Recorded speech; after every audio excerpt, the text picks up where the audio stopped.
Glencore thought they were being clever. It was supposed to be a clean escape. Quiet.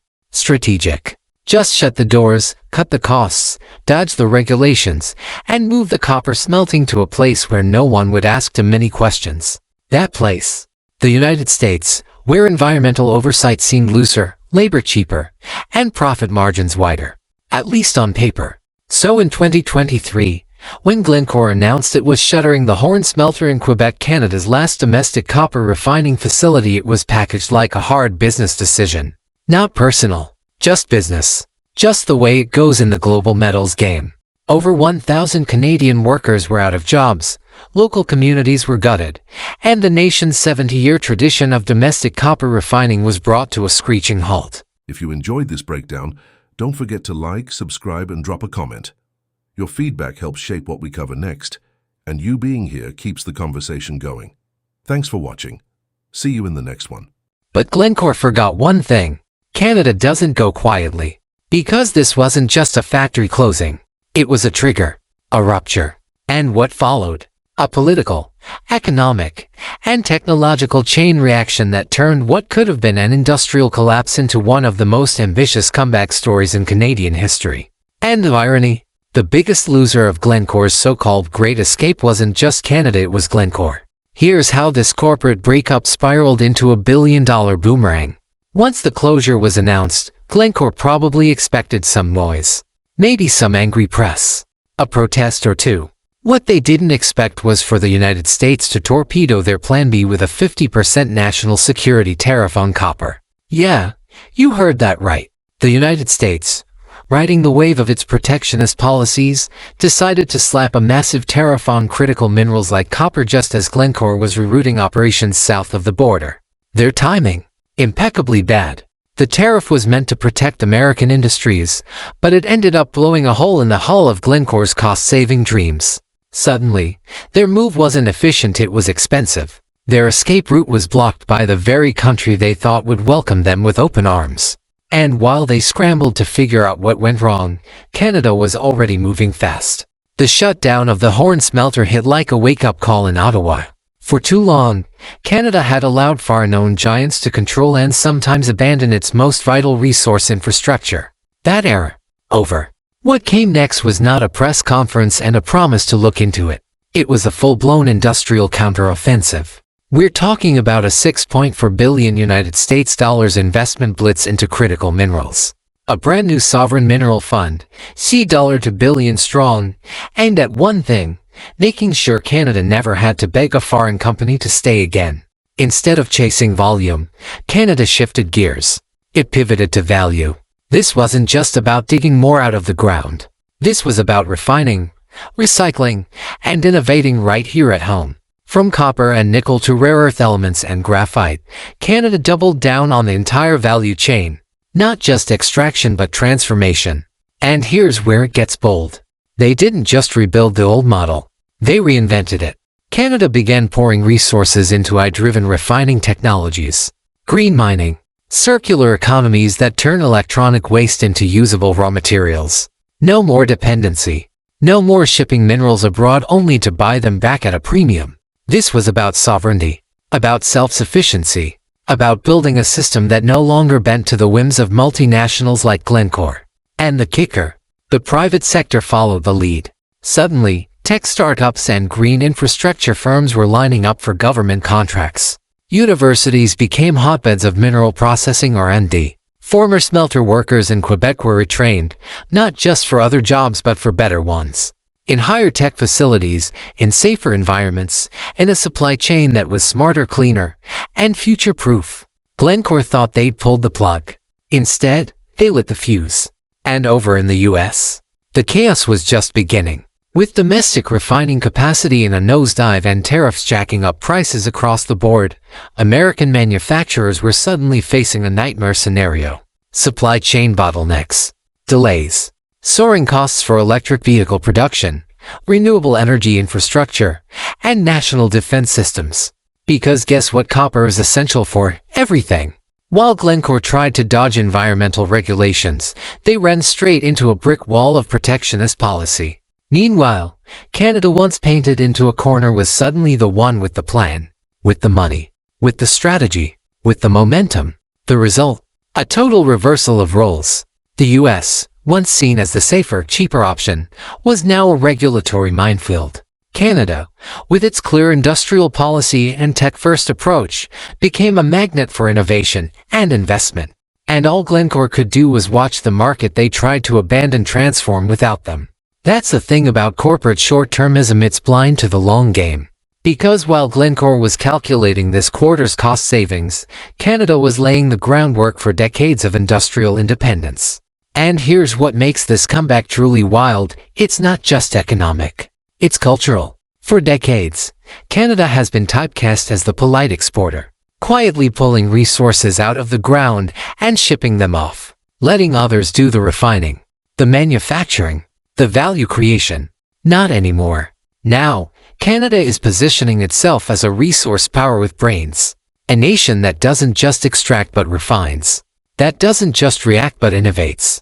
That doesn't just survive the whims of foreign corporations but builds without them. This isn't about nationalism. It's about strategy. In a world where climate, conflict, and chaos are rewriting the rules of trade and industry, Canada chose not to be caught flat-footed again. Instead of begging Glencore to reconsider, it sent a message to the entire sector: if you leave, we rebuild. If you exploit, we innovate. If you walk away, we walk forward. And guess what? The world is watching. International investors are taking note. Green tech companies are taking notice. The same global markets that once assumed Canada was too slow, too sleepy, or too dependent are now realizing something else entirely: Canada plays the long game. So if Glencore thought they could just cut and run, save a few bucks, and quietly relocate to a friendlier tax code, well, they miscalculated badly. Because instead of weakening Canada, they forced it to wake up. And what they left behind wasn't a vacuum, it was a vacuum filled with purpose, with capital, with clarity. Now Canada's not just back in the game, it's rewriting the playbook. And as for Glencore, they're left with a cautionary tale. One that says, you can't outrun the future. Not when the future learns how to build without you. If this industrial plot twist had you cheering for the underdog or yelling at your screen like, wait, Canada did what? Go ahead and drop your thoughts in the comments. We want to hear where you think this showdown is heading next. Smash that like button if you're here for the chaos that turns into comebacks. Share it with someone who still thinks policy is boring. And subscribe if you're into global drama, corporate misfires, and comeback arcs worthy of a Netflix special. Because around here, we don't just follow the headlines. We follow the aftershocks. Oh, you thought we were done? Absolutely not. Because Glencore's little Houdini act didn't just kick off a Canadian industrial revival. It didn't just backfire financially. It exposed something much bigger.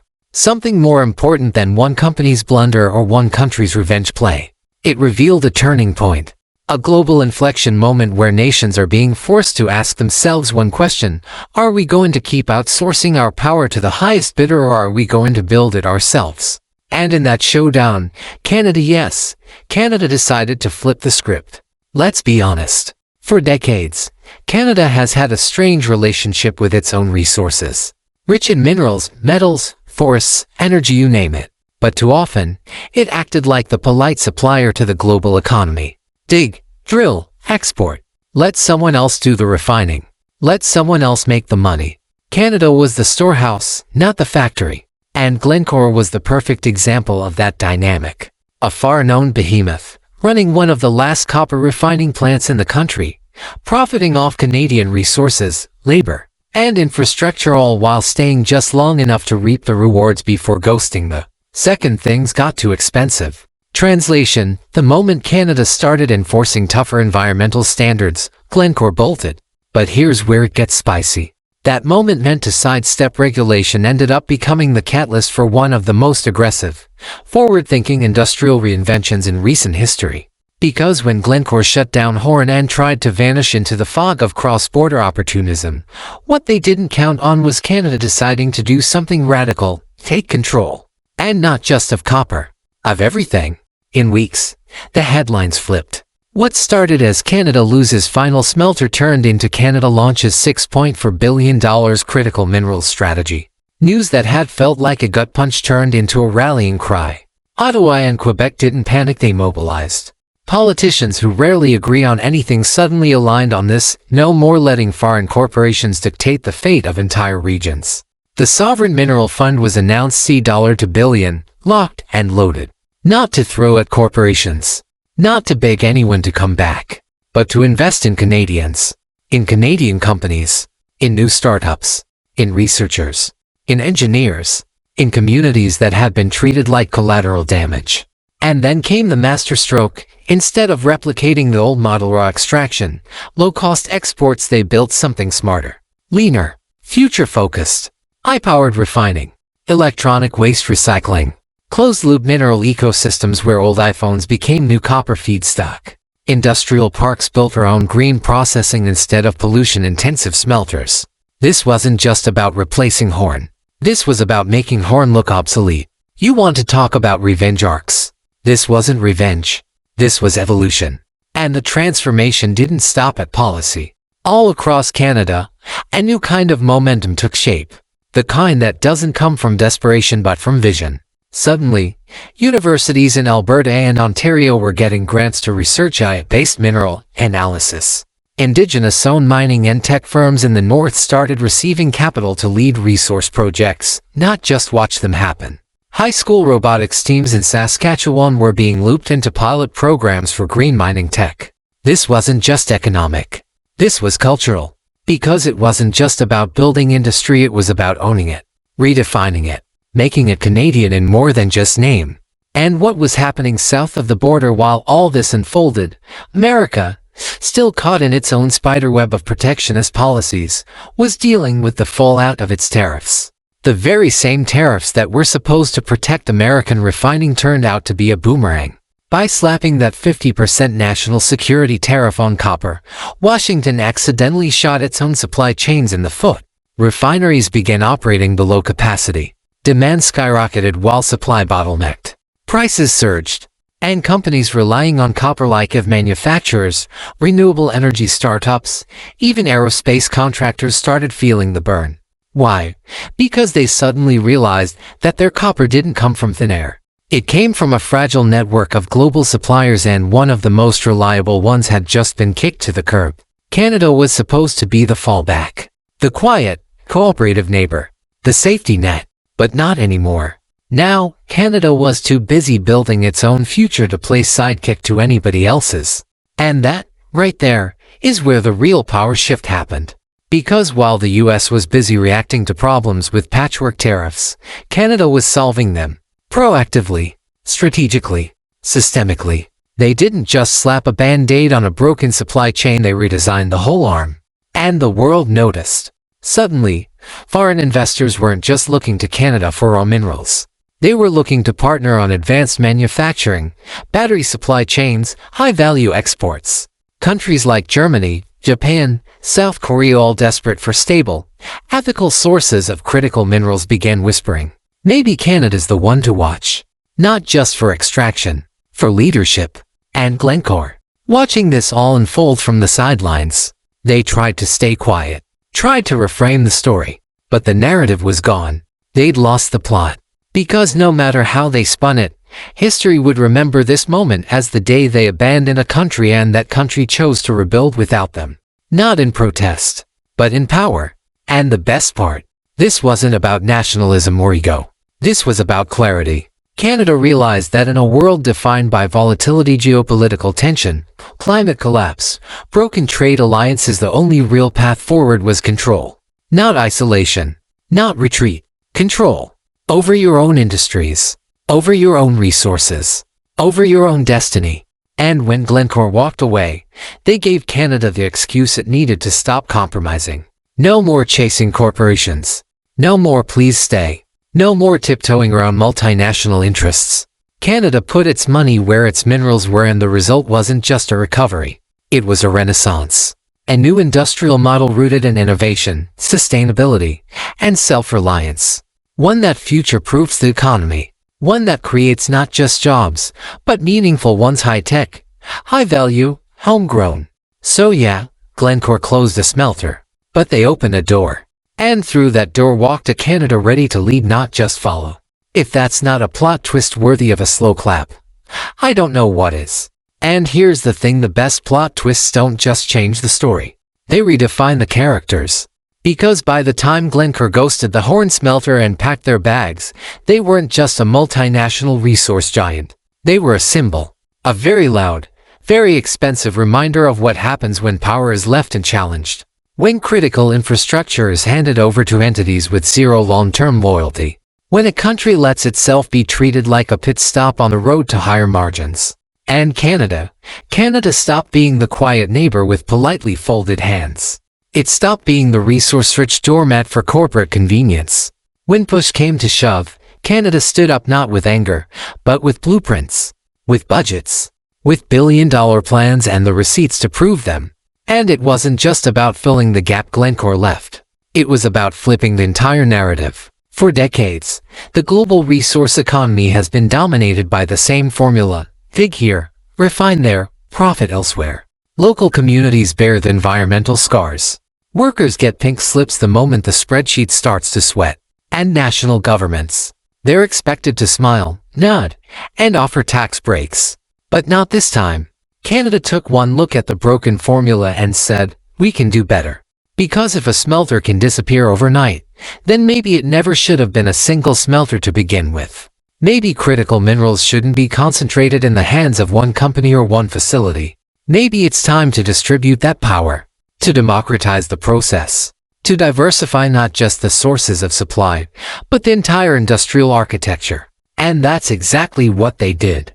Suddenly, you've got green refining pilot projects popping up in British Columbia. Indigenous-led mining cooperatives gaining traction in the north.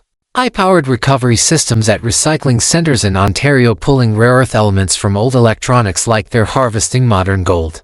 It's not just about copper anymore. It's about nickel, cobalt, lithium. The elements of the future. The bones of the green economy. And Canada. Canada's not just digging them out of the earth. It's designing the loop. A system where nothing gets wasted, and everything gets smarter. And all the while, Glencore's decision becomes less and less relevant, less central, less powerful, because the story has moved on. What started as corporate abandonment became national motivation. What looked like a loss became a lever. And what was supposed to be a retreat turned into the fuel for an entire generation of innovation. It's almost poetic. The moment a multinational tried to ghost Canada for profit, Canada decided to become the kind of country no one could afford to ignore again. Not just a resource provider, but a resource visionary. And here's where it gets even more interesting. The global economy is watching. Other nations with similar vulnerabilities, resource-rich, but under-leveraged, are eyeing the Canadian model like a case study in resilience. They're realizing that maybe, just maybe, sovereignty in the 21st century doesn't come from military muscle or trade bravado. Maybe it comes from supply chain clarity, from clean technology, from local value creation. And Canada. It's holding the highlighter. You see, this isn't just about copper. It's not even just about critical minerals. It's about redefining what it means to be a modern industrial power. Not a country that waits for multinational approval. Not a country that dangles incentives like bait. But a country that leads with vision, with values, and with the infrastructure to back it up. And maybe Glencore didn't mean to light that fire. But they did. So congratulations to them for being the accidental catalyst of one of the boldest economic reinventions of the decade. Because while they were busy calculating how to cut corners, Canada was busy learning how to own the map.